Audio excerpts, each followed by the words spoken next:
അപ്പോൾ ഒരുപാട് ചിരി വേണ്ട സമയം തന്നെയാണ് കേട്ടോ. ഒരുപാട് സന്തോഷത്തോടു കൂടി തന്നെ നിൽക്കേണ്ട ഒരു മുഹൂർത്തം തന്നെയായിരുന്നു. കാരണം 1.5 മാസത്തോളമായി നമ്മളെ വീട് പണി നിന്ന് പോയിട്ട് കേട്ടോ.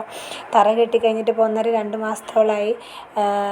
നമ്മുടെ സാമ്പത്തിക ബുദ്ധിമുട്ട് കൊണ്ടാണ് അങ്ങനെ നീണ്ടുപോയത്. പിന്നെ നമ്മളോർത്ത് പഞ്ചായത്തിൽ നിന്ന് ഒരു ഘട്ടം കഴിയുമ്പോൾ അടുത്ത ഘട്ടം കിട്ടുമെന്ന്. പക്ഷേ പഞ്ചായത്തിൽ പലവട്ടം കയറി ഇറങ്ങി. എൻ്റെ തലവട്ടം കാണുമ്പോഴേ അവർ പറയാൻ തുടങ്ങി ആയിട്ടില്ല, ഫണ്ടില്ല എന്ന് കേട്ടോ.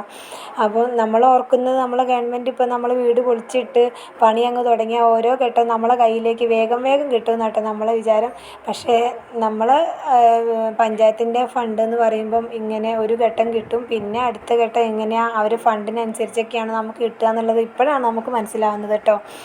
എന്തായാലും വേണ്ടില്ല, നമ്മൾ ഇനിയിപ്പം കടം എടുത്തിട്ടാണ് പലിശയൊക്കെ ആയാലും വേണ്ടില്ല, എടുത്ത് തന്നെ നമ്മൾ തുടങ്ങുകയാണ്. പഞ്ചായത്തിൽ നിന്ന് കിട്ടും എന്നുള്ള വിശ്വാസത്തിൽ ഇങ്ങനെ കാത്തിരുന്ന് പടവ് തുടങ്ങി. അതൊരു സന്തോഷം.